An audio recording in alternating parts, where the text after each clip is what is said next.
Good. Welcome to our day 10 memory training program.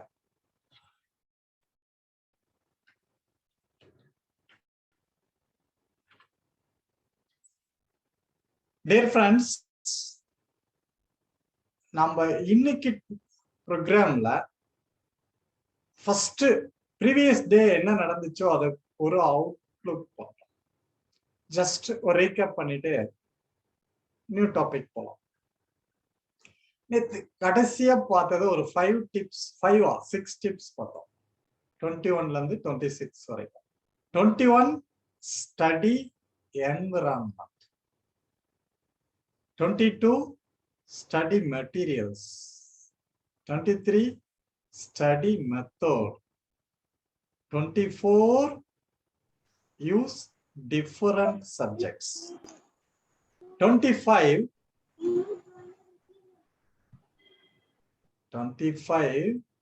cow method, follow cow, 26 PQ 3R. So total as of now we have seen 26 memory tips. இன்னைக்கு ஒரு 2 பார்த்துருவோம். another 28 Wednesday, Thursday 29 complete ஆயிடும். Friday வந்து 30 and 31. So இந்த week எண்டுக்குள்ள memory tips ஃபுல்லா ஆகும். அதுக்கப்புறம் again மண்டேல இருந்து வேற முக்கியமான டாபிக், இதுக்கு அடுத்த ஸ்டெப்பு மூவ் ஆகும். Okay right. உங்களுக்கு டவுட் வந்திருக்கும், நேற்று 6 டிப்ஸ் பார்த்தோம், இன்னைக்கு 2 தானா, அது நாளைக்கு 1 தானா அப்படின்னா அந்த அளவுக்கு அது கொஞ்சம் வெயிட், லெங்த், பிரெத் எல்லாமே கொஞ்சம் இன்க்ரீஸ் ஆயிருக்கு. அதுக்கேற்ற மாதிரி அதை பார்ப்போம். ஓகே. அதே மாதிரி மைண்ட் அண்ட் தாட்ஸ், அதுல நேத்து நம்ம பார்த்தது ஒரு யோகா இன்ஸ்டிடியூட்ல எப்படி ஸ்வெட்டிங், அந்த -டிகிரி டெம்பரேச்சர்ல இருக்கிறவங்க பாடியில இருந்து ஸ்வெட்டிங் எடுக்க முடியுது, அதுக்கு காரணம் என்ன அப்படின்றத கொஞ்சம் கவனிச்சோம்.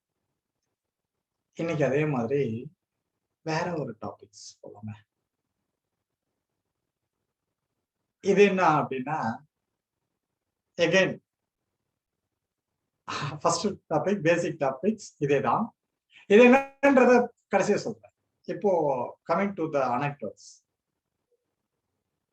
ஒரு கடற்கரை ஓரமா பீச்ல ஒரு வயதான ஒருத்தர், ஒரு துறவி அல்லது முனிவர் அல்லது ஒரு ஞானி, ஒரு சேஜ், எப்படின்னாலும் உங்களுக்கு பிடிச்ச மாதிரி அவரை விசுவலைஸ் பண்ணிக்கோங்க. அவரு ரெகுலரா மார்னிங் டைம் வந்து அங்க உட்காந்து மெடிடேஷன் பண்ணுவாங்க, தியானம் பண்றாரு. அவர்கிட்ட ஃப்ரெண்ட்லியா சீகல்ஸ் அப்படின்ற அந்த கடற்பறவைகள் பறந்து வந்து அவர் கூட விளையாடிட்டு, அதாவது அவரு கண்ண மூடி உட்காந்துட்டு தியானம் பண்ற, அவரோட மடியில, தோல்ல, அவரோட தாடியெல்லாம் பிடிச்சி இழுத்துக்கிட்டு நல்ல ஜாலியா விளையாடிட்டு அந்த பறவைகள் இவர் கூட ரொம்ப கொஞ்சிக்கிட்டு ரொம்ப அவரு கூட அந்யோன்யமா விளையாடி. இது ரெகுலர். அவர் அதை பத்தி எல்லாம் கண்டுக்கிறதே கிடையாது. அது வடி விளையாடிட்டு இருக்கேன், நான் பாட்டுக்கு என்னோட தியானத்தை பண்றேன் அவர் பண்ணிட்டு இருப்பார். அப்புறம் ஒவ்வொன்றும் அப்படி தடவி விடுவாரு, அது மாதிரி பண்ணுவாரா. இத ஒரு பையன், ஒரு சின்ன பையன், ஒரு 6 years 7 years இருக்கிற மாதிரி ஒரு பையன் அதை பார்த்து அவனுக்கு ரொம்ப ஏங்குறான். சே, நம்ம கிட்ட இருந்து ஏதாவது ஒரு பேர்டு வந்துச்சுன்னா நம்ம கொஞ்ச நேரம் அதை தொட்டு பார்க்கலாமே, அதை பிடிச்சு பார்க்கலாமே, அதை கூட விளையாடலாமே அப்படின்னு அவனுக்கு பயங்கர ஆசை. டே பை டே அதை இன்க்ரீஸ் ஆயிட்டே போகுது. அவன் அந்த ஞானிகிட்ட போய் கேட்டான், சாமி பிளீஸ் எனக்கு ஒரே ஒரு பேர்டை பிடிச்சு கொடுங்களேன், நான் அதை கூட கொஞ்ச நேரம் விளையாடிட்டு அதை விட்டுறேன், சரிங்களா அப்படின்னு கேட்டான். அதுக்கு அவர் சொன்னாரு, சாரிப்பா, அதெல்லாம் தப்பு, பறவைகள் எல்லாம் துன்புறுத்தக்கூடாது அப்படின்னாரு. அவன் ஓப்பனா சொல்றான், நான் என்ன துன்புறுத்துறதுக்காக கேட்கிறேன், நீங்க மட்டும் அதை தொட்டு பாக்குறீங்க, விளையாடுறீங்க, அது கூட கொஞ்சிட்டு இருக்கீங்க. நானும் அது மாதிரி பண்ணணும்னு எனக்கு ஒரு ஆசை. எனக்காக ஒன்னே ஒண்ணு பிடிச்சு கொடுங்க, நான் அதை மறுபடியும் ஒண்ணுமே டிஸ்டர்ப் பண்ணா அதை விட்டுருவேன் அப்படின்னு கேட்டான். அவர் முடியாதுன்னார். இவன் வேணும்னு கேக்குறான், கெஞ்சுறான், அழறான், எனக்காக ப்ளீஸ் ப்ளீஸ் ப்ளீஸ் நான் ரொம்ப ரெக்வஸ்ட் பண்ணதுனால ஒரு ஸ்டேஜ்ல இவரு சரண்டர் ஆக, சரிப்பா நே ஒண்ணுதான் பிடிச்சு கொடுப்பேன், அது எந்த தொந்தரவும் பண்ணக்கூடாது, ஆனா அத கொஞ்ச நேரத்துல விட்டுருணும், சரியா? சரிங்க. ஓகே. அடுத்த நாள் காலைல போய் உட்கார்றார், எப்பவும் போல தியானம் பண்றார், பறவைகளும் வருது. ஆனா ஒரு மீட்டர் அல்லது 2 மீட்டர் டிஸ்டன்ஸ்ல அப்படியே யூ டர்ன் போட்டு திரும்பி அப்படி போயிடுச்சு. இந்த பக்கம் ஒண்ணு வருது, திரும்பி இப்படி போகுது. எதுவுமே பக்கத்துல வரல. அவரும் எவ்வளவோ வெயிட் பண்றார், ஒண்ணு கூட அந்த ஏரியாவுக்கே வரல. ஏன் சொல்லுங்களேன். Internal thought communication, sir, between the giant and the birds. Sir அவருக்கு என்னமே சார் சரியில்லை அஞ்சறிவு சார். வந்து நம்மளோட மனுஷங்களோட இன்டர்னல் நம்ம என்ன நினைக்கிறோங்கிறத அது கண்டுபிடிச்சிடும் சார். அவங்க தொடணும்னு முன்னாடி ஆசைப்படல, இப்ப வந்து அது தொடணும்னு ஆசைப்பட்டாரு, விளையாட கூட செஞ்சாரு, அது இருந்துச்சு, கம்பெனி கொடுத்துச்சு, அவரு கூட நல்லா ஜாலியா விளையாடுச்சு. ஆனா பிடிச்சு கொடுக்கணும்னு நினைச்சாரு. That's the matter. அத பிடிச்சு அந்த பையனுக்கு கொடுக்கணும், இப்போ ஒண்ணு பிடிச்சு கொடுக்கலாம் அப்படின்னு முடிவு பண்ணிட்டார். சோ இவரோட எண்ணங்கள் அந்த பறவைக்கு எப்படி ரீச் ஆச்சு? சார் அவங்க நார்மலா போது அவங்க ஃபேஸ் வந்து ஒரு மாதிரி இருந்தது, அதுக்கப்புறம் இவங்க யோசிக்கும் ரீச் ஆயிடும். அவர் பாக்குறது சார், அவர் கண்ண முடிக்கிட்டு இருக்காருன்னு வச்சுக்கோங்களேன், எங்க போய் பாக்குறாரு? இவங்க நினைக்கிறது வந்து அவங்களுக்கு அனிமல்ஸா இருந்தாலும் ரீச் ஆயிடும் அவங்களுக்குள்ள அந்த அததான் வரேன். So I am coming to the point here. What do you think? It is reaching others. இத ஒத்துக்கிறீங்களா? இதுக்கு தான் இந்த கதை. ஆமா sir. Yes, it's nothing but telepathy. யா. இத விட இன்னும் ஓபனா சொல்றேன். இந்த கிராமத்துல இருக்கவங்க அந்த வீட்டுல கோழி வளர்த்துவாங்க. நல்ல அவங்களுக்கு மட்டும் இது நல்லாவே தெரியும். நார்மல் டைம்ல அதுக்கெல்லாம் இறை போடுவாங்க. அது கேஷுவலா இவங்க க்ளோஸ்ல இருக்கும். அது பாட்டுக்கு கொத்தி கொத்தி சாப்பிடும். இவங்க பக்கத்திலேயே வரும், இன்னும் போடுங்கன்னு கேட்கும். எல்லாமே ஓகே. ஆனா இன்னைக்கு ஒரு பர்டிகுலர் கோழியை பிடிச்சு குழம்பு வைக்கணும்னு அவங்க முடிவு பண்ணிட்டு இறை போட்டா வரவே வராது. இந்த எக்ஸ்பீரியன்ஸ் யாருக்காவது இருக்கா? இல்ல சார். இருக்கு சார், எங்க வீட்ல இருக்கு சார். சார் இருக்கு சார். இந்த எக்ஸ்பீரியன்ஸ் இருக்கா? இப்போ அந்த கோழிக்கு நீங்க இன்னைக்கு இறை போடுறது அதை பிடிக்கிறதுக்கு தான் எப்படி தெரிஞ்சிச்சு? இங்கதான் விஷயம். அது விவரமா ஒன்னே டிஸ்டன்ஸ்ல இருந்துட்டு சாப்பிடும், எச்சரிக்கையா இருந்துட்டு வேகமா அப்படியே சாப்பிட்டுட்டு வெளியே நின்று ஓடும், இல்லைன்னா வரவே வராது. இவ்வளவுதான்.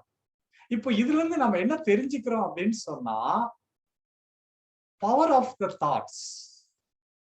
நாம நினைக்கிறது மத்தவங்களுக்கு ரீச் ஆகுது, இதான மெயின்.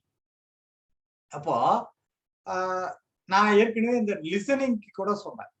ஒருத்தவங்க பேசும்போதே நம்மளோட கவனம் எப்படி இருக்கணும் அப்படின்னு சொன்னா, இவர் எந்த படிச்சுட்டு இதை பேசுறாரு, இல்ல அடுத்தது என்ன பேச போறாரு, இதோட கண்டினியூட்டி என்னவா இருக்கும் அப்படிங்கறத கூட நம்ம கெஸ் பண்ணலாம். திஸ் இஸ் அட்வான்ஸ் லிசனிங் அப்படின்னு சொன்னேன்.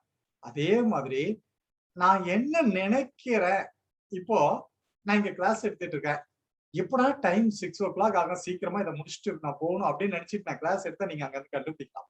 சிங்கப்பூர்ல இருக்கிறவரும் கண்டுபிடிக்கலாம், யூஎஸ்ல இருக்கிறவங்களும் கண்டுபிடிக்கலாம். அதே மாதிரி நானும் கிளாஸ் எடுக்கிறப்போ அவங்க எந்த மனநிலையில கவனிக்கிறாங்கன்றது என்னால கண்டுபிடிக்க முடியும். சோ இதுக்கு டிஸ்டன்ஸ் மேட்டர் கிடையாது, வேற கிடையாது.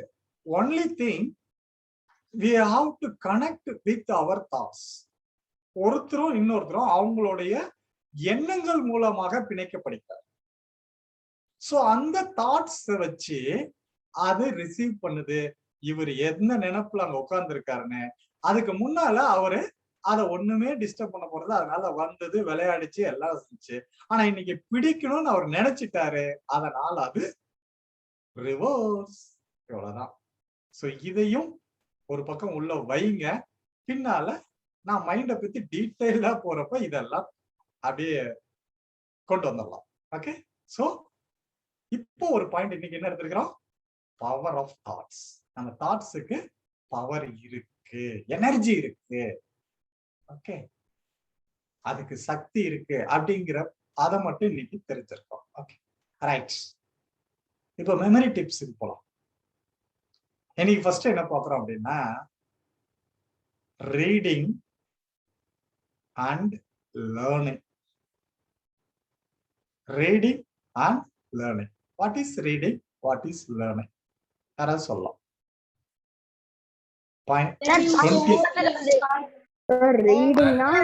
ரீடிங்கிறது படிக்கிறது, லேர்னிங்கிறது கத்துக்கிறது. நம்ம படிச்சத கத்துக்கிறது. சார் ரீடிங்னா படிக்கிறது, லேர்னிங்னா அத பத்தி தெளிவா கத்துக்கிட்டு படிக்கிறது. சரி, ஓகே. அப்புறம் வேற?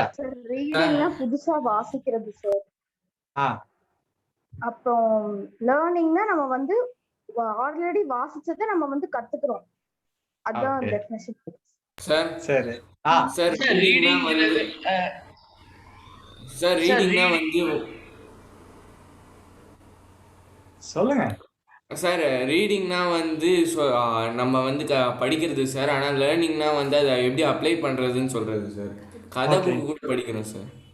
ஓகே. அந்த மாதிரி சார் ரீடிங் படிக்கிறது சார், லேர்னிங்ங்கிறது வந்து மெமரைஸ் பண்றது சார்.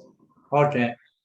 சார் ரீடிங்னாக்கா ஏதோ ஒரு செயலுடைய குடிக்கிறத முன்னறிவிப்ப ஒரு குறிப்பை எடுத்துக்கிறது.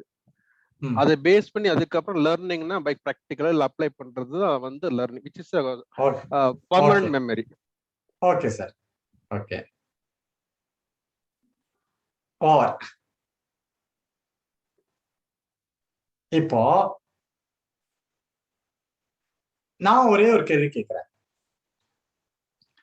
ரீடிங் டெக்ஸ்ட்ல என்ன இருக்கும் அத அப்படியே படிக்கிறது, ரைட்? அதை அப்படியே பேப்பர்ல ப்ரொடியூஸ் பண்றது, ரீப்ரொடியூஸ் பண்ணலாம், படிச்சது எழுதுறது. சோ இதெல்லாம் வந்து ரீடிங் அப்படின்ற கேட்டகரியில இருக்கு. ஆனா லேர்னிங் அப்படின்றது இப்ப என்ன படிச்சோமோ அத ஒரு 10 years 20 years 30 years கழிச்சு கேட்டாலும் ரீகால் பண்ற எபிலிட்டி இருக்குல்ல, யூஸ் பண்ற எபிலிட்டி இருக்குல்ல, தட் இஸ் லேர்னிங். ரீடிங் அப்படின்றது படிக்கிறது, எக்ஸாம் வரைக்கும் கூட ஞாபகம் வச்சுக்கிறது, எழுதுறது, அதுக்கப்புறம் மறந்துடுறது. இப்ப புரியுதா? அப்போ நாம எல்லாம் பண்ணிட்டு இருக்கிறது ரீடிங்கா லேர்னிங்கா? Reading sir. Reading sir. Reading sir. Reading. அப்ப எல்லாமே ரீடிங் தானே. லேர்னிங் அப்படின்ற டாபிக் நம்ம லேர்னிங் இருக்கா? லேர்னிங்கே ரொம்ப கம்மி சார். சரி சரி. இந்த இடத்துல இப்ப யாராவது லேர்னிங் அப்படின்னா இந்த இடத்துல இன்னொன்னு கேட்டுறேன். ஒண்ணும் வேணாம்பா. லேர்னிங்க்கு வரேன்னா என்ன நான் கிளியரா சொல்றேன். இன்னைக்கு நீங்க சைக்கிள் ஓட்ட கத்துக்கிட்டீங்க, பைக் ஓட்ட கத்துக்கிட்டீங்க, இல்ல ஸ்விம்மிங் கத்துக்கிட்டீங்க.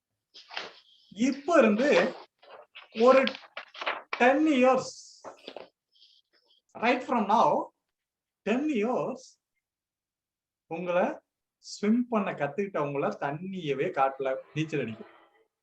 இல்ல சைக்கிள் ஓட்ட கத்துக்கிட்டவங்களுக்கு 10 years சைக்கிளே கண்ணுல காட்டல, பைக் ஓட்ட கத்துக்கிட்டு பைக்கே கண்ணுல காட்டல. ஆஃப்டர் 10 years இதுல ஏதோ ஒண்ணு உங்ககிட்ட கொடுத்து யூஸ் பண்ண சொன்னா யூஸ் பண்ணுவீங்களா? மறந்துருச்சு.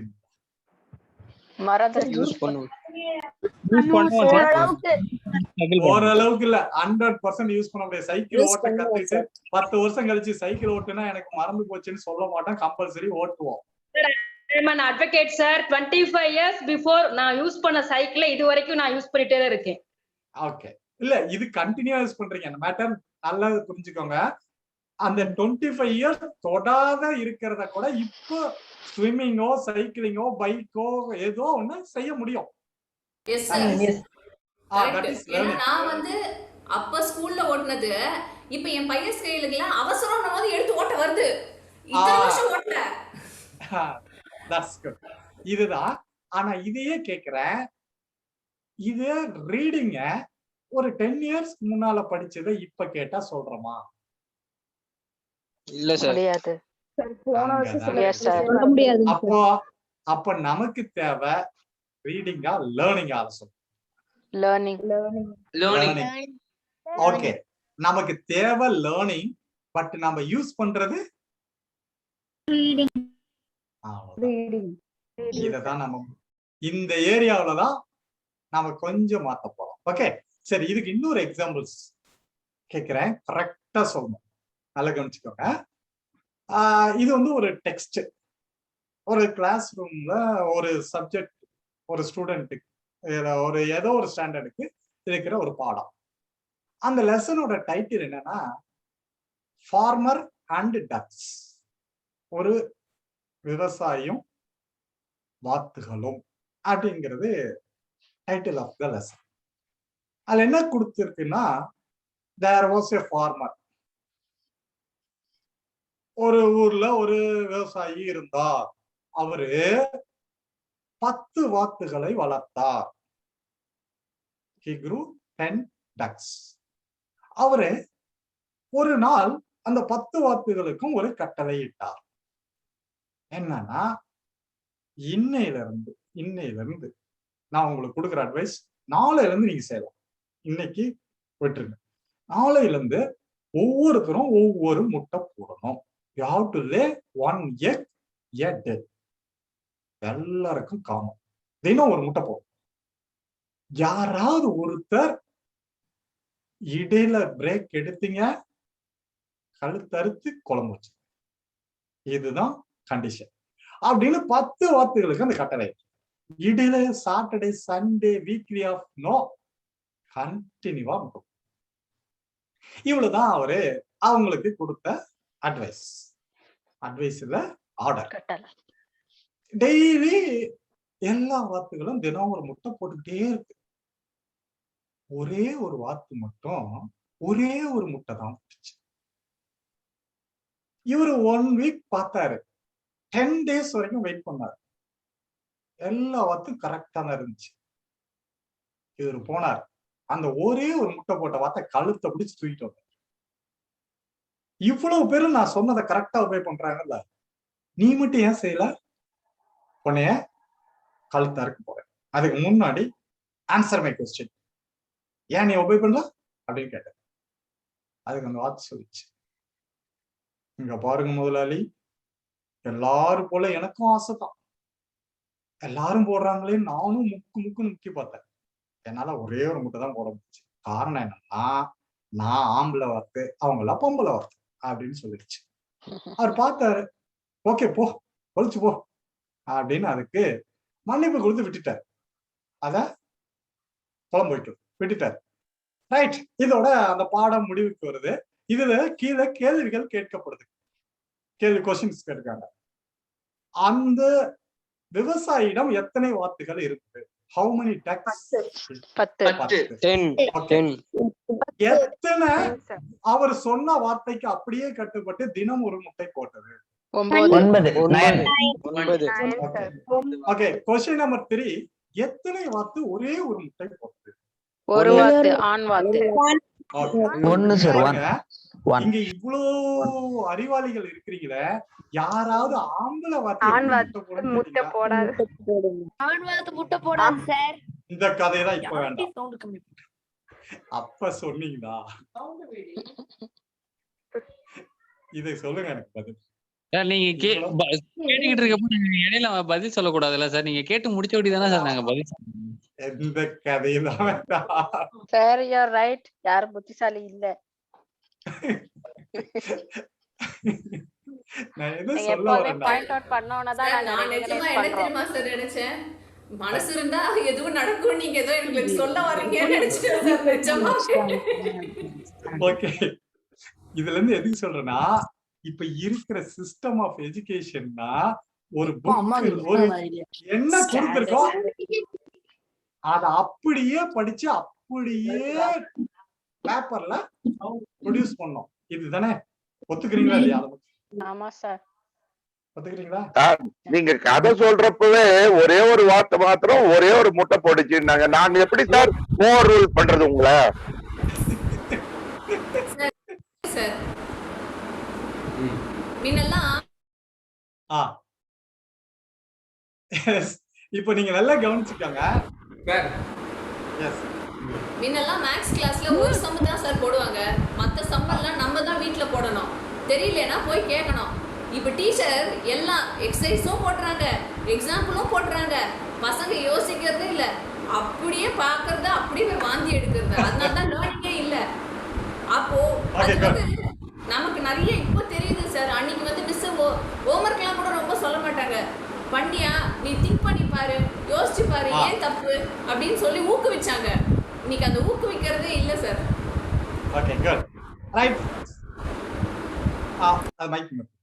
அதாவது நான் எதுக்கு இத சொன்னேன்னா, இத நான் எதையும் பிளேம் பண்றதுக்கோ இதுக்கோ வரலைங்க. எப்படி நம்ம ஒரு எஜுகேஷன் இதை கொண்டுட்டு போயிட்டு இருக்கோம்னா, என்ன இருக்கோ அதை அப்படியே படிங்க, அதை படிச்சு அப்படியே ஒப்பிங்க, அப்படியே எழுதுங்கன்றோம். இதுதான் ரீடிங்க்கும் லேர்னிங்க்கும் உள்ள வித்தியாசம். நான் இன்னும் டீட்டெயிலா பின்னால அடுத்த வீக்ல லேர்னிங் பத்தி கொஞ்சம் டீட்டெயிலா வருவேன். அது பேஸ் தான் இது. அதாவது நம்ம ஒவ்வொரு விஷயத்திலையுமே ரீடிங் லேர்னிங். ரீடிங்னா என்ன இருக்கோ அதை அப்படியே எடுக்கிறது ரீடிங். இப்போ இன்னொன்னு கொண்டு வரேன்.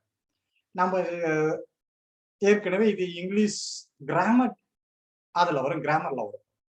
அதாவது பிரசன்ட் டென்ஸுக்கு கொடுப்பாங்க. அதாவது sun rises in the east and sets in the west. இத படிச்சிருக்கோமா? Yes sir. Yes sir. படிச்சிருக்கேன். Sun rises in the east and sets in the west. West correct தானே? இது அப்படியே தானே படிச்சிருக்கோம், அப்படியே தானே எழுதிருக்கோம். ஆமா சார். Okay right. யாராவது ஒருத்தர் என்னைக்காவது கேட்டிருக்கோமா, சன் எங்க போய் ரைஸ் ஆகுது, அது எங்க போய் செட் ஆகுது, அது அங்கேயே தானே இருக்கு? யாருமே கேட்டது இல்ல sir. Yes sir. The earth is rotating itself. அவ்வளவுதானே. ஆனா நம்ம அதை தப்பா தானே படிச்சிட்டு இருக்கோம். Yes sir. இப்ப புரியுதா சார்? பிரைமரியில ஒரு மாதிரி, செகண்டரியில ஒரு மாதிரி கொண்டு போறாங்க சார். அதான் சார். இல்ல நான் இது ஒரு மாதிரி கொண்டுட்டு போறத நான் இன்னும் நிறைய இந்த மாதிரி காட்டலாம். பட் நான் எதுக்கு சொல்ல வரேன்னா, இப்ப நம்ம அதை திருத்திட்டு இருக்கிறதுக்கு நமக்கு அந்த பவர் இல்ல. சோ அதை திருத்தறதுக்கு வேணா நமக்கு பவர் இல்ல, பட் அதை புரிஞ்சுக்கிறதுக்கு பவர் இருக்குன்றத இப்ப புரியுதுங்களா?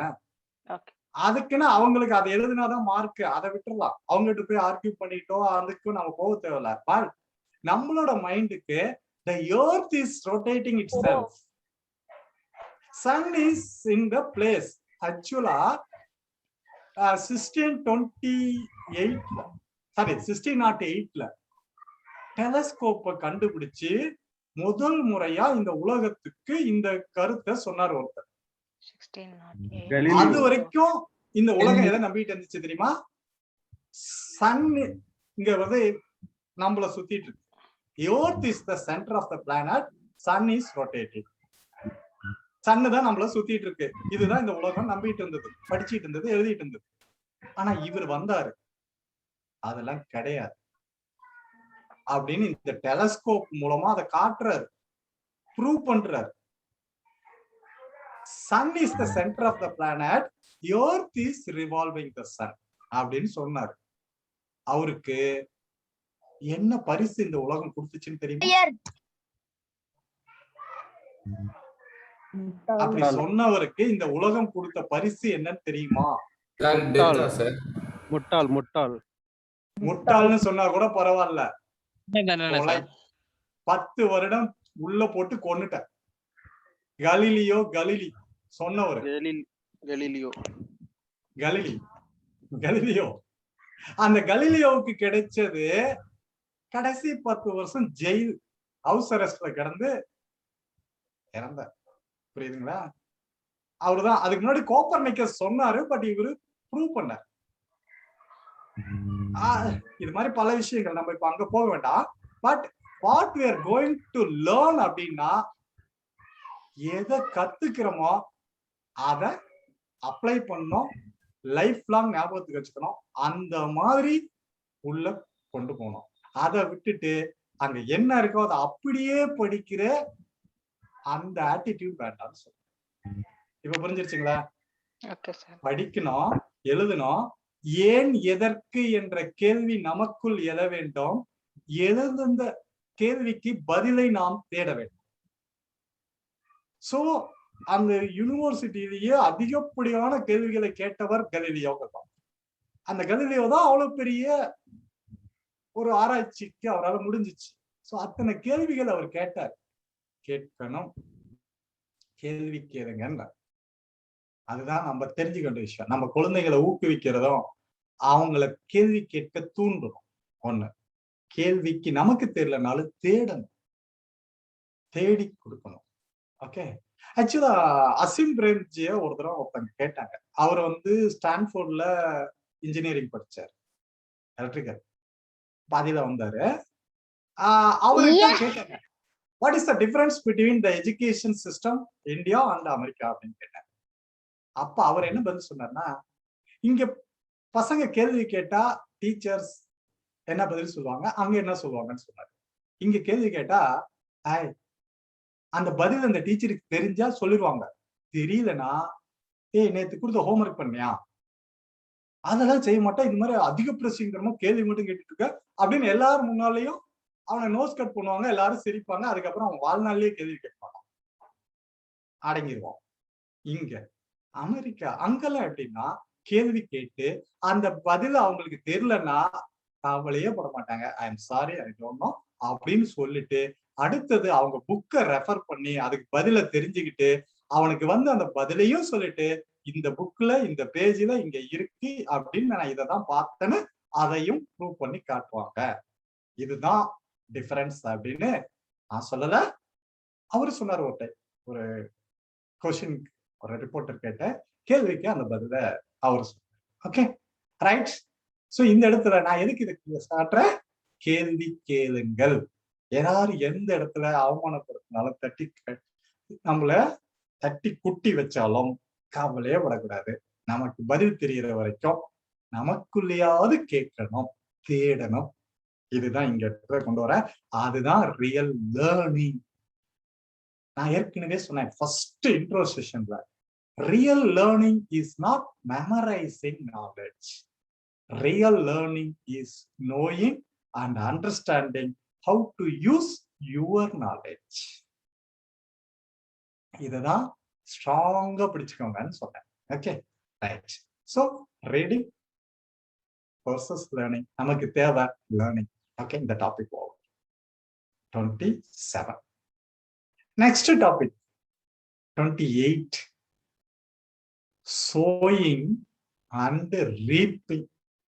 So reap, SOW, so sowing and reaping, விதைக்கிறது அறுவடை செய்யறது. எதை விதைக்கிறோமோ அதையே அறுவடை செய்கிறோம். as you sow, so you reap. Jesus Christ சொன்னார், எதை விதைக்கிறோமோ அதையே அறுவடை செய்கிறோம். ஓகே, இத நான் ஏற்கனவே சொல்லியிருக்கேன், கவனிச்சிருப்பீங்கன்னு நினைக்கிறேன். ஆனா இன்னைக்கு இருக்கிற மக்கள் மனநிலை எல்லாம் எப்படி இருக்குன்னா, most of us we want to reap before sow.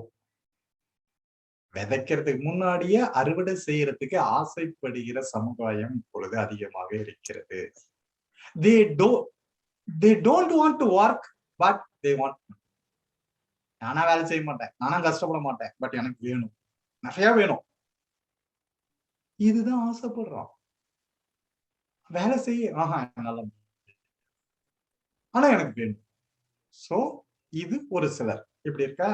So they want to reap before sow. They want money before work. Right. அடுத்தது இன்னும் ஒரு சிலர் என்ன பண்றாங்க தெரியுமா,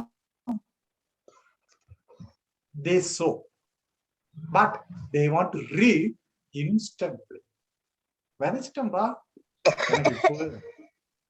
எனக்கு இப்பவே வேணும், இப்பவே வேணும். எங்க போறது? அதுக்குன்னு ஒரு பீரியட் ஆஃப் டைம். நான் இப்பதான் மியூட் பண்றேன், உடனே அதை அன்மியூட் ஆகுதா?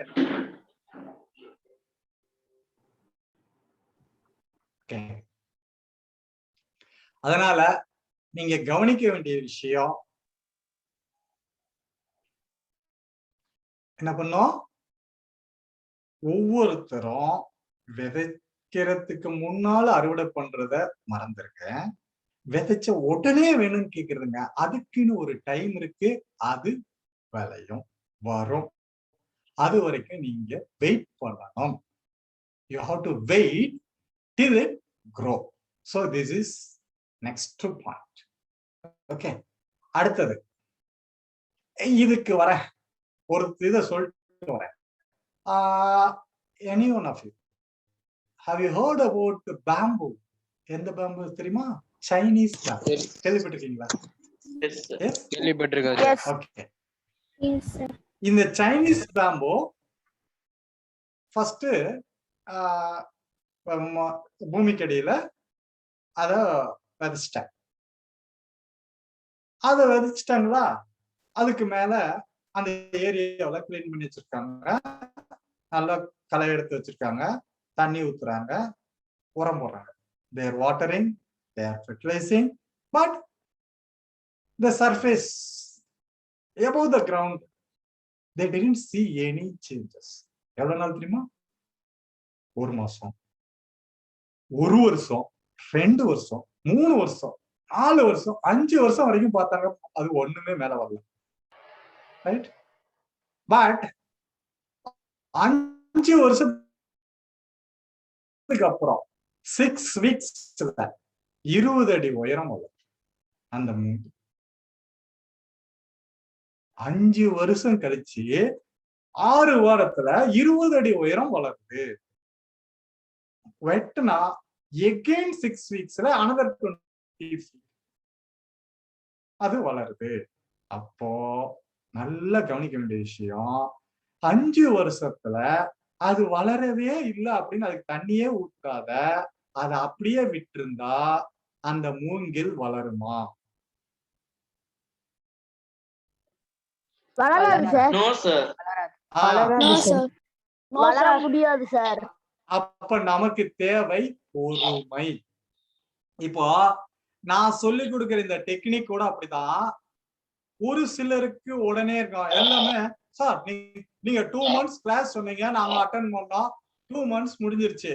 ஆனா ரிசல்ட் இன்ஸ்டன்டா இப்பவே ரெடியா இருக்கணும் அப்படின்னா உள்ளுக்குள்ள அது க்ரோ. ஆக்சுவலா அந்த 5 years அங்க என்ன நடந்துச்சு தெரியுமா? அந்த மூங்கில் அதோட வேற அது பல அடி உயரம் வளர்றதுக்கு தாங்கிறதுக்கு உண்டான பவரை பிலோ த கிரவுண்ட் லெவல், அதுக்கு கீழே அது பதிய வைக்குது, ஸ்ட்ராங் பண்ணுது. அதுதான் அந்த 5 years. அதுக்கப்புறம் அதோட வேகம் அது எக்ஸ்ட்ரீமா போகும். புரியுதா? அப்ப நமக்கு அப்படிதான். யாரு எல்லாமே உடனே எதிர்பார்ப்பாங்க, கிடைக்கலையா உடனே டிசப்பாயின்மெண்ட். நோ, உள்ளுக்குள்ள அது சைனீஸ் பேம்பு. அதை மட்டும் ஞாபகம் வச்சுக்கோங்க. இனிமேல் யாரெல்லாம் கொஞ்சம் பொறுமையா இருக்காங்களோ உங்க குழந்தைங்கள இருந்தா கூட, இது உடனே நீங்க எதிர்பார்க்கிற ரிசல்ட் அங்க இல்லைன்னா வெயிட், நீங்க நினைக்கிறத விட அங்க பவர் அதிகமா கிடைக்கும். அது வரைக்கும் நீங்க பொறுமையா இருங்க. அதுதான் இந்த இடத்துல what I want to say, Chinese bamboo. Right? Okay, again coming to this topic, sowing and reaping. இப்போ லெஃப்ட் ரைட் அப்படி வச்சுக்கோங்களேன், யாரும் எழுத வேண்டாம், டேபிள் இருக்கிற மாதிரி போட்டுக்கலாம். லெஃப்ட் ரைட், இங்க சோ, இங்க ரீப். இங்க எதை விதைக்கிறோம்னா sow your thoughts, sow your thoughts, reap your words. sow your words, reap an action. Sow and action, மறுபடியும் ஆக்ஷனை விதைக்கிறோம். Reap habit. Sow your habit, reap your character. So your character reap your destination. That is success in your life. That is eventually, ultimately, you are receiving your result. அது IAS இருக்கலாம், IPS இருக்கலாம், அல்லது டாக்டரா இருக்கலாம், இன்ஜினியரா இருக்கலாம், சயின்டிஸ்டா இருக்கலாம். அதுதான் எண்ட் ரிசல்ட். ஆனா அதுக்கு எங்க இருந்து வருதுன்னு பாருங்க. யுவர் தாட்ஸ், எண்ணம் போல் வாழ்வு. இவ்வளவுதான். எதை விதைச்சோமோ அதை இங்க அறுவடை செய்கிறோம். So your thoughts reap your words. So your words ரீப் and action. So your action ரீப் your habit. Sow your habit ரீப் your character. So your character ரீப் your destination, your success. Right. இப்போ உங்களுடைய எண்ணங்கள் தவறா இருந்துச்சு, வார்த்தைகள் தவறாக வரும். வார்த்தைகள் தவறா வந்துச்சு, உங்களோட ஆக்ஷன் தவறானதா இருக்கும், நெகட்டிவ். உங்களுடைய ஆக்ஷன் நெகட்டிவா இருந்தது, ஹேபிட் நெகட்டிவா வரும். ஹேபிட் நெகட்டிவா இருந்துச்சு, கேரக்டர் நெகட்டிவா. கேரக்டர் நெகட்டிவா இருந்தது, ரிசல்ட்டும் நெகட்டிவா இருக்கு. இவ்வளவுதான். இது வரைக்கும் நம்ம ஐஏஎஸ், ஐபிஎஸ், டாக்டர் சொன்னோமா, அது திருடன், கொலைக்காரன் எங்கேயோ போய் ஜெயில மாட்டுறான். அதான் ரிசல்ட். புரிஞ்சிச்சா? அப்போ எந்த மாதிரியான எண்ணங்களை விதைக்கணும் அதுதாங்க நீங்க முடிவு பண்ணிக்க. எல்லாமே அங்கதான் இருக்கு.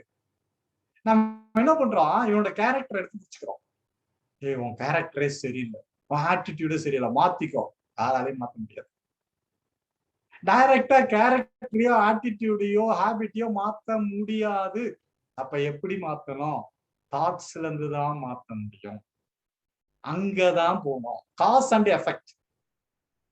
Every effect there is a cause. The cause is என்னது? Your thoughts. இப்ப புரிஞ்சிருச்சா இருக்கும்? Yes sir. அவ்வளவுதான். ஸ்ட்ராங்கா பதிவு வச்சுக்கோங்க. உங்கள் எண்ணங்கள் உங்களுடைய ரிசல்ட். எண்ணம் போல் வாழ்வு. சோ இடையில கேரக்டர்லயோ ஹேபிட்லயோ மாத்திக்கோ. ஒரு ட்ரிங்க்ஸ் பண்றவங்கள போய் மாத்திக்கோ, ஹேபிட்டை மாத்த முடியாது, கேரக்டரை மாத்த முடியாது. எங்க மாத்தணும்? தாட்ஸ்ல இருந்து மாத்தணும். அதுக்கு வேற ஸ்டெப்ஸ் பின்னாடி வருவோம். நம்ம சப்கான்சியஸ் மைண்ட் எல்லாம் படிக்கிறப்போ அதை பாத்துக்கலாம். இப்போ தெரிஞ்சுக்கிறோம். சோ எண்ணத்தை போல் வாழ்வுன்னு யாரோ சொல்லி வச்சுட்டு போனாங்களே, அது எப்படி? இப்படித்தான். அப்போ ஒவ்வொரு வீட்டுல பயன்படுத்துறாங்கல்ல வார்த்தை, பேட் வேர்ட்ஸ், நெகட்டிவ் வேர்ட்ஸ். நீ விளங்கவே மாட்ட, நீ உருப்படவே மாட்ட, நீ அப்படி ஆயிடுவ இப்படி ஆயிடுவன்னு சொல்றாங்கல்ல. தாட்ஸ் அப்படி வந்தது, அதுக்கப்புறம் தான் வேர்ட்ஸ் வந்துச்சு. அந்த வேர்ட்ஸ் அப்படி வந்ததா, அதுக்கு உண்டான ஆக்ஷன் வரும். புரியுதுங்களா? இப்ப அப்போ எங்க மாத்தணும்னு யார் முடிவு பண்ணுமோ அவங்கதான் முடியும். நான் எங்களால சொல்ல மட்டும்தான் முடியும். பிராக்டிஸ் பண்றது நீங்க தான். ரைட்? அதனால முழுசா கவனிச்சுக்கோங்க. எண்ணங்களுக்கும் விளைவுகளுக்கும் நெருங்கிய தொடர்புகள் இருக்கு. இதைதான் இன்னைக்கு ஃபர்ஸ்ட் டாபிக்ஸ்லயும் பார்த்தோம். உங்க தாட்ஸ் எப்படி ஒரு பேர்ட்ஸுக்கு ரீச் ஆகுது அப்படின்னு சேம் இங்க பார்த்துட்டோம். ரைட்? அப்போ அந்த எண்ணம் நம்மளோட விளைவை கொடுக்குது. அப்ப எண்ணுவதெல்லாம் உயர் உள்ளதுன்னு சொல்றோம். நல்லதையே நினைங்க, நல்லதையே சிந்திங்க, அதையே பேசுங்க. இதோட ரொம்ப முக்கியம், நம்மளோட தாட்ஸ், வேர்ட்ஸ், ஆக்ஷன் இதெல்லாம் பேரலா இருக்கணுங்க. பல பேர் என்ன தெரியுமா பண்றான்? Negative thoughts, positive words. இது எப்படி? நான் ஓப்பனா சொல்றேன். நம்ம பக்கத்து வீட்டுக்காரன் இல்ல, அதோட இன்னொன்னு ஒருத்தங்க ஈவினிங் 8 o'clock ஒரு முக்கியமான மேட்சோ அல்லது சீரியலோ பார்க்கலாம் அப்படின்னு ரெடியா சமையல். அந்த வீட்டுல 3 பேர்த்துக்கு உண்டான அளவுக்கு சமைச்சிட்டாங்க. டிவியில உட்காடுறாங்க. 5 நிமிஷத்துக்கு முன்னால ஒரு கெஸ்ட் 2 பேர் வீட்டுக்கு வராங்க. அவங்க வேற ஏதோ இன்விடேஷனுக்கோ வேற எதுக்கோ வராங்கன்னு வச்சுக்கோங்க. இவங்களுக்கு உள்ள அவங்க கிட்ட பேசிட்டு வாங்க வாங்க வாங்க வாங்க அப்படியே இனிக்க பேசிட்டு நீங்க சாப்பிட்டுட்டு தான் போனோம், எங்க கூட நீங்க சாப்பிட்டு ரொம்ப நாள் ஆச்சு, நீங்க இருந்து சாப்பிட்டு தான் போகணும்னு சொல்லுவாங்க. உள்ளுக்குள்ள நான் வேற 3 பேத்துக்கு அளவா செஞ்சிருக்கிறேன், இவங்க ஒரு நாள் சாப்பிட்டாங்கன்னு சொல்லிட்டா நாம இன்னொரு தினம் சமைக்க வேண்டியிருக்குமே, டிவி பார்க்க முடியாதுன்ற மனநிலை நினைச்சுக்கிட்டு, ஆனா பேசுறது உள்ள நினைக்கிறது நெகட்டிவ், போனா பரவாயில்லன்னு, ஆனா பேசுறது பாசிட்டிவ். எஸ்ஸா நோவான்னு நீங்க யோசிச்சுக்கோங்க. அதே மாதிரி ஒருத்தங்க பக்கத்து வீட்டுல இருந்து வரான், உள்ள வந்து அண்ட் ஹி நான் ஐஏஎஸ் பிரிலிமினரி பாஸ் பண்ணிட்டேன் அப்படின்னு கேக் கொடுக்குறான்.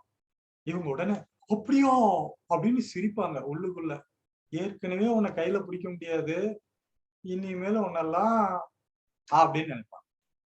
எங்க வீட்லயும் ஒண்ணு இருக்குதே விளங்காதது, இவன்லாம் பாரு அப்படின்னு பொறாமை குணம் வரும். இது நிறைய பேருக்கு இருக்கு. நான் உங்களை சொல்லல, யாரோ தப்பா எனக்கு சண்டைக்கு வராதீங்க. இந்த இடத்துல உங்களுடைய தாட்ஸ் வேற, வேர்ட்ஸ் வேற. ஒத்துக்கிறீங்களா யாரா இருந்தாலும்? அப்போ thoughts and words and actions in the same way, same frequency, same வேவ்ல யாருக்கு இருக்கோ அவங்களுக்கு எல்லாமே நல்லதா இருக்குங்க. டாபிக்கே முடிச்சிட்டேன். இது வரைக்கும் எப்படி இருந்ததோ இனிமேல் எல்லாம் ஒரே டைரக்ஷன்ல கொண்டுட்டு வர முயற்சி பண்ணலாம். பண்ணலாமா வேண்டாமா? சார். அவ்வளவுதான். ரைட். கண்டிப்பா பண்ணணும் sir. Right. So that's all the topic today. Memory tips over. இப்போ ஃபைனல் செஷனுக்கு வரலாம். என்ன தெரியுமா? எப்பவும் பார்க்கிற லிசனிங், அப்சர்வேஷன், அந்த டாபிக் போலாம். Get ready. இன்னைக்கு நம்ம பார்க்கிற இந்த ஹீரோ, இவரை பார்க்கறதுக்கு முன்னா அந்த நாட்டை பத்தி பார்க்கணும். ஜப்பான். இந்த ஜப்பான்ல என்ன ஒரு பெரிய விஷயம் அப்படின்னா, ஆஃப்டர் செகண்ட் வேர்ல்டு வார் இது இனிமேல் இந்த நாடு தேர்றது கஷ்டம் அப்படின்னு என்டையர் வேர்ல்டு படிக்கும். ஏன்னா அந்த ஹீரோஷிமாவும் நாகாசாகியும் அது புல் பூண்டு கூட இன்னமும் முளைக்கல. அந்த அளவுக்கு ஒரு மோசமான இதை சந்திச்சு இனிமேல் அதெல்லாம் தேர்றது சான்ஸே கிடையாதுன்னு எல்லா நாடும் கணிச்சிரு. ஆனா அந்த நாட்டோட மக்கள் அவங்களோட பவரை பயன்படுத்துறாங்க. பர்டிகுலரா அந்த செகண்ட் வேர்ல்டு வார் முடிஞ்சு ஒரு 5 வருஷத்துல ஆரம்பிக்கிறாங்க ஒரு 10 இயர்ஸ் பிளான். ஃபர்ஸ்ட் 10 இயர்ல எங்க நாடு டெக்ஸ்டைல் எக்ஸ்போர்ட்ல நம்பர் 1 அப்படின்றதுதான் ஃபர்ஸ்ட் கோல். அந்த 10 இயர்ஸ்ல ஒரு வருஷத்துக்கு முன்னாடியே அந்த கோலை ரீச் பண்றாங்க. இந்த வேர்ல்டுல நம்பர் 1 எக்ஸ்போர்ட்டர்ஸ் யார் அப்படின்னா ஜப்பானீஸ். ரைட். அதுக்கு அடுத்த 10 வருஷத்துல ஒரு கோல் என்ன தெரியுமா? ஸ்டீல் இண்டஸ்ட்ரீஸ்ல, ஸ்டீல் எக்ஸ்போர்ட்ல நாங்க தான் நம்பர் 1. இது அந்த நாடு முடிவு பண்ணுது. ஒரு உண்மை என்னன்னா, அந்த ஜப்பான்ல ஸ்டீலுக்கான ஓரும் கிடையாது, கோலும் கிடையாது. ஆனா அவங்களோட கோல் என்ன? Number 1 exporters in the world. First எது நம்ம கிட்ட இல்லைங்கிறத என்னைக்கு தெரிஞ்சுக்கிட்டாங்களோ அதை எப்படி ப்ரொடியூஸ் பண்றதுன்னு அடுத்தது அவங்களால தெரிஞ்சுக்கிட்டாங்க. எதை எங்க எப்படி வாங்கணும் என்ன பண்ணுன்றது தெரிஞ்சாங்க. அடுத்த 10 வருஷத்துல அவங்க தாங்க number 1 exporters. Steel industries 60 to 70. அடுத்தது ஆட்டோமொபைல் இண்டஸ்ட்ரீஸ்ல நாங்க தான் நம்பர் 1. அதே 10 வருஷத்துல நம்பர் 1 வராங்க. அடுத்த 10 இயர்ஸ்ல எலக்ட்ரானிக்ஸ் நாங்க தான் காட்டிட்டாங்க, ப்ரூவ் பண்ணிட்டாங்க. புரியுதுங்களா? இப்படி அந்த 40 இயர்ஸ்ல இந்த 4 ஃபீல்ட்லயும் அவங்க வந்ததுனால இன்னைக்கு டெவலப்டு கண்ட்ரிங்கிறதுல அவங்கள பீட் பண்ண முடியாத அளவுக்கு உயரத்துல இருக்காங்க. ஓகே. சோ இது இப்படி இதை பத்தி டீட்டெயிலா வேற எதையோ ஒரு பார்ப்போம். இப்ப நான் வர விஷயம் இந்த இதுல ஒருத்தரை நான் பேசுறேன்.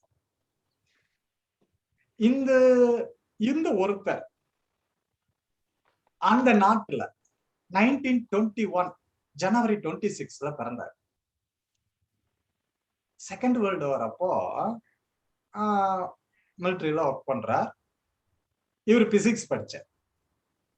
அவங்க வீட்டுல இவர் மூத்த பையன். அவங்களோட குல தொழில் என்னன்னா ஷாக்கே அப்படின்ற ஒரு மதுபானம் தயாரிச்சு விற்கிறது. அதுதான் அவங்களோட ஃபேமிலி பிசினஸ். இவருக்கு அவங்க அப்பா அவரு இதுலதான் அவங்க பையன், மூத்த பையன், அந்த தொழில அவர் தான் கடைபிடிக்கணும். ஆரம்பத்துல இருந்து அவரை பல மீட்டிங் எல்லாம் கூட்டிட்டு போவார், அவரை ட்ரெயின் பண்ணார். பட் அவருக்கு அதுல விருப்பம் இல்லை. ஏன் அப்படின்னா அதுவும் பர்டிகுலரா செகண்ட் வேர்ல்டு வார் அவர் என்ன முடிவு பண்றாருன்னா, அம்மாவே போட்டிருக்காங்கப்பா, நான் இந்த உலகத்துல நான் ஆரம்பிக்கிற தொழில் எனக்கு மட்டும் இல்ல, இந்த உலகத்தையே திரும்பி பார்க்கிற அளவுக்கு உபயோகமானதா இருக்கணும், பயனுள்ளதா இருக்கணும் அப்படின்னு முடிவு பண்ணி அவரு கூட ஒரு ஃப்ரெண்டு, அவர் பேர் என்னன்னா மசாரு இபுகா. மசாரு இபுகா அப்படின்ற அவர் இன்ஜினியரிங் கிராஜுவேட். அங்கிள் நிறைய பேர் அன்மியூட் பண்ணிருக்கனால உங்க வாய்ஸ் பிரேக் ஆகுது அங்கிள். அது அவங்கதான் பாத்துக்கணும். Right right. மசாரு இபுகான்ற நண்பரோட சேர்ந்து இவரு ஒரு கம்பெனியை ஆரம்பிச்சார். எப்ப தெரியுமா? 1946ல செகண்ட் வேர்ல்டு வார் எண்ட் ஆனதுக்கு அப்புறம் இவரு இந்த கம்பெனி ஆரம்பிச்சார். அந்த கம்பெனி பேரு டோக்கியோ டெலிகம்யூனிகேஷன் இன்ஜினியரிங் கார்பரேஷன். ரொம்ப பெருசு. டோக்கியோ டெலிகம்யூனிகேஷன் இன்ஜினியரிங் கார்பரேஷன் அப்படின்னு ஒரு 20 எம்ப்ளாய வச்சு முதல்ல ஒரு கம்பெனி ஆரம்பிச்சார். முதல்ல டேப் ரெக்கார்டர் தயாரிச்சாங்க, அல்லோ பெரிய சைஸ். ஆனா செகண்ட் வேர்ல்டு வார் முடிஞ்சு ஒரு வருஷம் தான் ஆச்சு. யாருக்கும் பெரிய அளவுக்கு பண வசதி இல்ல, அது வாங்குற அளவுக்கு இல்ல, இவங்களுக்கும் தெரியும். பட் அது பிசினஸ் ரொம்ப டல். அதுக்கப்புறம் இவர் முடிவு பண்றார், ஆக்சுவலா அந்த ப்ரொடக்ஷன் சைட மசாரு இபுகா பார்த்துட்டார். இவர் மத்த விஷயம், human resource, marketing and finance aspect, இதெல்லாம் இவர் பார்த்துட்டார். இந்த ஹீரோ நான் சொல்றவர் கண்டுபிடிச்சிட்டீங்களான்னு பாருங்க, இல்லைன்னா அப்புறம் சொல்றேன். இவரு சடனா இவருக்குள்ள ஒரு ஐடியா தோணுச்சு. அமெரிக்காவில இருந்து பெல் லேப்ஸ் அப்படின்ற ஒரு கம்பெனி கிட்ட இருந்து சின்ன இந்த டிரான்சிஸ்டர் சம்பந்தமான உதிரி பாகங்கள் ஒரு ஆர்டர் வாங்குறார். வாங்கி பாக்கெட் சைஸ்ல ரேடியோவை தயாரிச்சார். முதல் முறையா பாக்கெட் டிரான்சிஸ்டர் இவர் தான் உருவாக்கி அவங்களுக்கே வித்தார். நல்ல பிசினஸ் பீக்குக்கு போச்சு. அப்புறம் பிடிச்சிட்டாரு பாயிண்ட். வரிசையா புதுசா ஆரம்பிச்சுட்டே வந்தார். அதுக்கப்புறம் ஒரு 12 இயர்ஸ் ஆனதுக்கு அப்புறம் 1958ல இது ஜப்பான்ல மட்டும் இருந்தா பத்தாது, வேர்ல்டு வைடு பிரபலமாகணும். அப்ப ஃபர்ஸ்ட் நேம மாத்து. எப்படி? டோக்கியோ, அது அவங்க கண்ட்ரியோட அவங்க கேபிட்டல் பேர் தானே இருக்கு, டோக்கியோ டெலிகம்யூனிகேஷன் இன்ஜினியரிங் கார்பரேஷன். அதை எடுத்துட்டு மாத்துற லட்டின் லாங்குவேஜ்ல சோனஸ். சோனஸ் அப்படின்னா சவுண்டுன்னு அர்த்தம். சவுண்டு.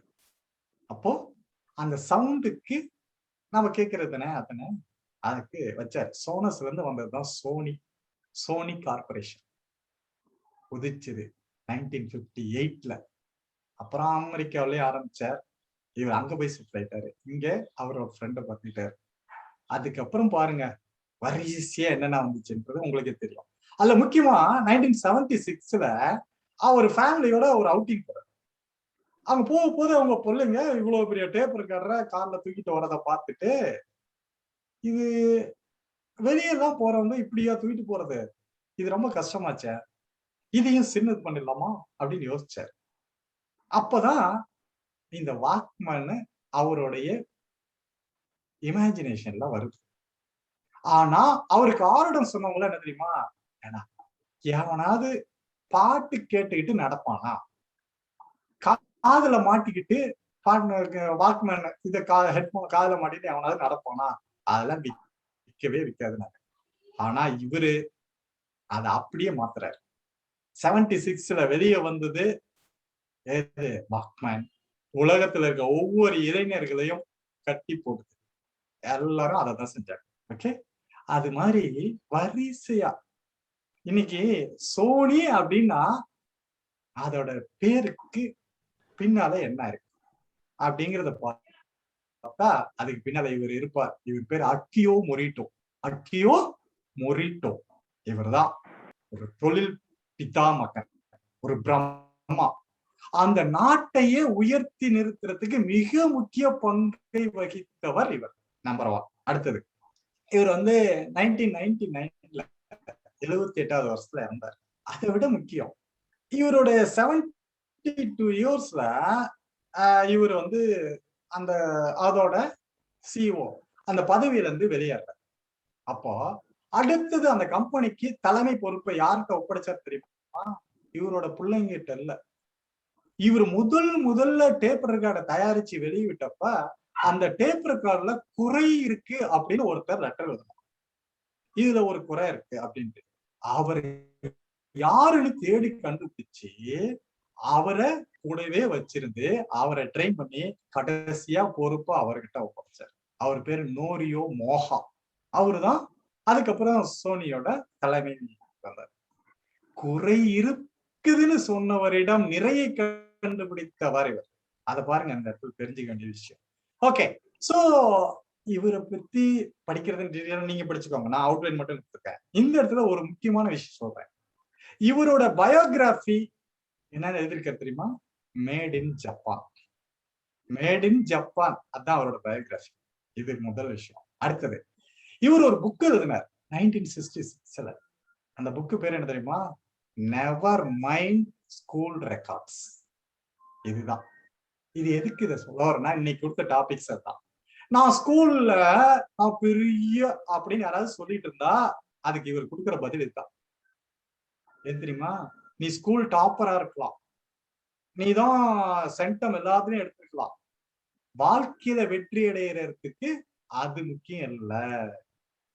அதுதான் இவர்கிட்ட இருந்து கொண்டு வர அந்த புக்ல அவர் கொடுக்குற மேட்டர். சோ ஏன் அத title never mind school records கொடுத்தாரு? உனக்கு என்ன தேவை? Reading, writing, getting mark, great இல்ல, கியூரியாசிட்டி, கிரியேட்டிவிட்டி, இதுதான் முக்கியம். Curiosity is the key for creativity. So உனக்குள்ள ஏன் அது அவருக்கு இருந்ததுனாலதான் அந்த டேப் ரெக்கார்ட் வந்துச்சு. அதுக்கப்புறம் பாக்கெட் டிரான்சிஸ்டர் வந்தது, வாக்மேன் வந்தது, இன்னும் பல. அவரோட பிராண்டு இன்னைக்கு உலகம் ஃபுல்லா இருக்கு அப்படின்னு கேட்டா அதுக்கு என்ன காரணம்? அந்த கிரியேட்டிவிட்டி தான். அதுதான் அவர் கொண்டு வர்றாரு. சோ அதனால படிச்சா மட்டும் போதாது, கேள்வி கேளுங்கள்னு இன்னைக்கு நான் சொன்னல, அதுக்கு அதுதான் காரணம். நிறைய யோசிங்க, கிரியேட்டிவ் திங்கிங் வேணும். சோ நம்ம நாட்டுல பல நோபல் பிரைஸ் வின்னர்ஸ் வரணும் அப்படின்னு சொன்னா வெறும் புத்தகத்துல இருக்கிறத படிச்சு எழுதுறது மட்டும்தான் எஜுகேஷன் நினைச்சிட்டு இருந்தா அதை கொஞ்சம் திருத்திக்கிட்டு அதை நாம் எழுதணும். அந்த பாடத்தை நாம எழுதுற அளவுக்கு தயாரா இருக்கணும். புதுசா பல விஷயங்களை இந்த உலகத்துக்கு கொடுக்கணும் அப்படின்ற எண்ணங்கள் உங்களுக்கு இன்று விதைக்கப்படுகிறது. அதை அப்படியே உள்வாங்குங்க, ப்ராசஸ் பண்ணுங்க, உங்க மைண்ட் மத்ததை கண்டினியூ பண்ணும். Right? Okay friends, today's topic. நான் ஒரு क्वेश्चन கேட்கட்டுமா? வேண்டாம்? ஓகே. Yes sir. இந்த அக்கியோ மொரிட்டோ அவரோட பார்ட்னர், ஃபர்ஸ்ட் இன்ஜினியரிங் ஃப்ரெண்ட், அவர் பேர் என்ன? மசாரு இபுகா. இவங்க பேர் எதுவுமே நுழையாததுதான் பிரச்சனை. நேத்து கேட்டேன்ல சார், சைனாவோட அவர் பேர் என்ன சார்? அது பேர் என்ன? சான் கே ஷேக். அவர் கேட்கும் வாயில நுழையாது. Okay, Masaru Ibuka. Okay, good. இந்த அக்கியோ மொரிட்டோ அவங்களோட ஃபேமிலி என்ன பிசினஸ் பண்ணிட்டு இருந்தாங்கன்னு சொன்னா? ஓகே,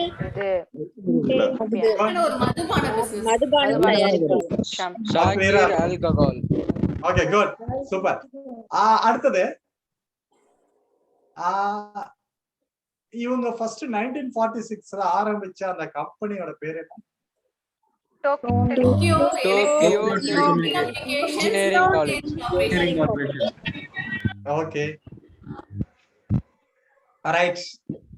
இந்த சோனஸ் அப்படின்னா சவுண்ட் அப்படின்னு எந்த லாங்குவேஜ் சொல்லுவாங்க? Latin. Latin. Okay good. இவர் 1966ல எழுதினாருன்னு சொன்னாங்க. அந்த புக்கோட பேர் என்ன? Nevermind School Records. Made in Japan, sir. இல்ல, மேட் இன் ஜப்பான் இல்ல, biography. Nevermind School Record. Nevermind School never mind School record. Right friends. Super. எல்லாம் நிறைய அப்சர்வ் பண்ணிருக்கீங்க. That's all the topic today. இப்போ டைம் ஃபார் யூ. யாராவது என்ன வேணாலும் கேட்கலாம். என்ன சொல்ல விரும்புறீங்க? அந்த ஓனர் பேரு வேணுங்க எனக்கு. ஓனரோட பேரு எந்த ஓனர்? இது சோனி. Noria. அதுதான் அக்கியோ மொரிட்டோ. Morito. அக்கியோ மொரிட்டோ. Sir, ரொம்ப நல்லா இருக்கு டெய்லி நீங்க சொல்றது. எப்படி வெச்சுக்கோங்க? அக்கியோ மொரிட்டோ. சார் எங்க இருந்து இத படிக்கிறீங்க? எந்த புக் படிக்கிறீங்க? படிக்க ஆசையா இருக்கு. நிறைய புக் இன்ஸ்பைரிங்கா இருக்கு சார். ரொம்ப வந்து ஆவலா இருக்கு. அதனால கேக்குறேன். அது நம்மளும் தெரிஞ்சுக்கணும் நிறையன்னு ஒரு ஆசை. நிறைய புக்ஸ் படிக்கிறேன் சார் உங்க கிளாஸ் ரொம்ப இல்ல. பயனுள்ளதா அதுதான் இருக்கு நான் சார். வரிசையா சொல்லிட்டே வரேன். நான் என்ன புக்ஸ் படிச்சேன்றதா வரிசை. ஓகே.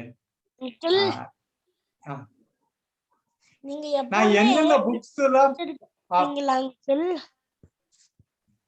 புரியல. நீங்க எப்ப பார்த்தாலும் வீடியோ எடுத்து போடுவீங்கல்ல யூடியூப் சேனல்ல?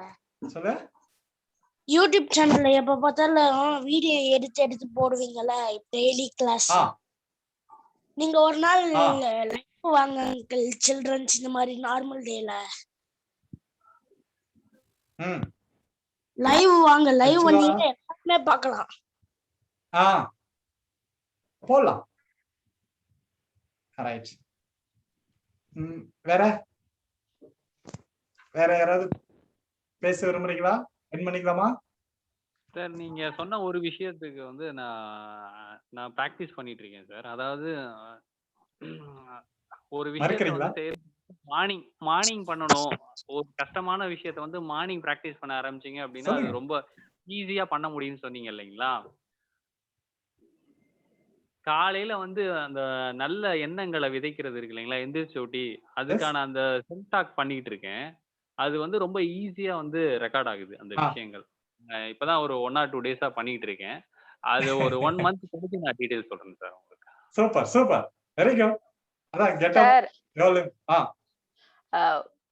படிக்கிறதுல வந்து சொன்னீங்கல்ல 45 minutes படிக்கணும், 10 minutes ரெஸ்ட் எடுக்கணும், அப்புறம் 5 minutes ரீகால் பண்ணணும். இப்ப வந்து இது வந்து 1 hour படிக்கிற பீப்புளுக்கு சொன்னீங்க.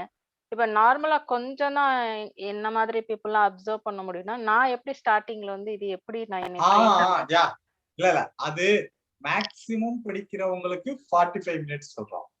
அதான் சொல்றோம். நாம 10 minutes 15 minutes தான் படிக்கிறோம்னா அது கேஷுவலா எப்படி நம்மளால முடியுமோ அதை படிச்சுட்டு போலாம். ஆனா 10 நிமிஷமே படிச்சாலும் உடனே புக்கை மூடி வச்சுட்டு போகாத. மூடி வச்சுட்டு ஒரு 5 to 10 minutes அத 5 minutesல என்ன படிச்சோமோ அதை ரீகால் பண்ணிட்டு அப்புறம் போலாம். அது கதை புக்கா இருந்தாலும் சரி, இல்ல டிவி சீரியலா இருந்தாலும் சரி, இல்ல இந்த மாதிரி ஸ்பீச்சா இருந்தாலும் சரி, கிளாஸ் எதுவா இருந்தாலும் எதை கேட்டமோ பார்த்தமோ படிச்சோமோ அதை ரீகால் பண்ற ஹேபிட்டை கொண்டு வாங்க. அதுதான் முக்கியம். Okay sir. ரைட். சார் நேற்றுக்கு ஒரு டெக்னிக் சொல்லி கொடுத்தீங்கல்ல சார் படிக்கிறதுக்கு. சார் அந்த டெக்னிக்கை நான் இன்னைக்கு காலையில இருந்து ஃபாலோ பண்ணிட்டு இருக்கேன் சார். ரிசல்ட் நல்லா தெரிஞ்சா சொல்றேன் சார். சூப்பர்.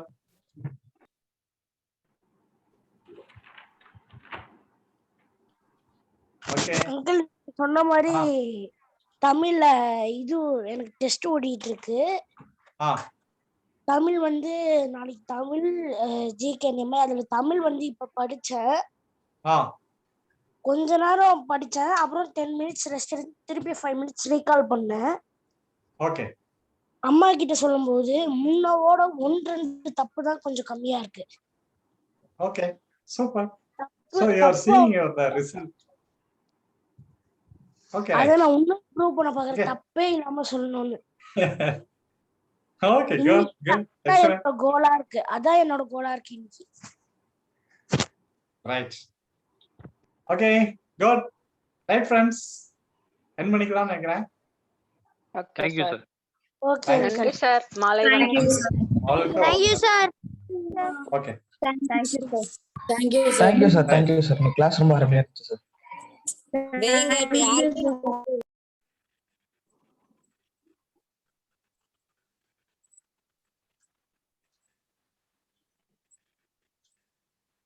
Thank you sir.